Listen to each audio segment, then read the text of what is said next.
This looks like a giant grave in the middle of Paris on Foch Avenue, but it's actually a monument, the thank you letter from the city to Alphonse.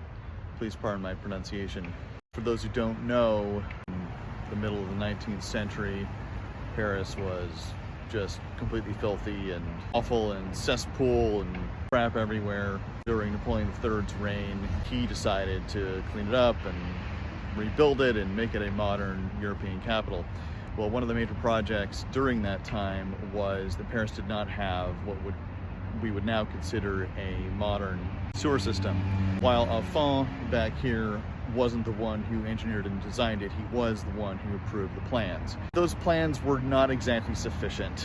They designed and built the Paris sewer system at capacity for the city at the time, which would have been a good idea had Paris stopped growing. And their only real emergency fail-safe measure was if the sewer system overflowed, it would dump into the Seine. It rains here all the time. It overflowed immediately and pretty much never stopped. For like decades, the sewer system was perpetually overwhelmed. It basically only connected the tunnels and drains, pipes, etc. While it was modern for the time, it just couldn't handle the overwhelming blast of crap.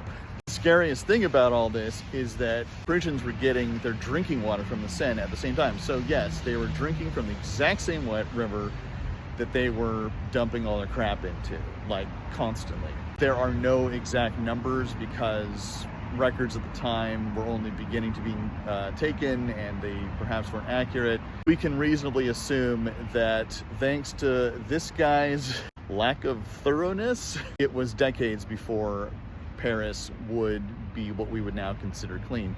In fact, in the early 20th century, I think it was the early 1920s, the Seine was still so dirty that the city made it illegal for people to swim. There is no native marine life in the Seine. It's too filthy for anything to survive. To me, one of the scariest things about Paris is not the cemeteries, it's not the ghost stories, it's not the old city streets, it's not the above ground tombs. It's the fact that this guy couldn't be bothered to make sure that the sewer system would last longer than his own lifetime. If there's anything else you'd like to see spooky Paris, comment below.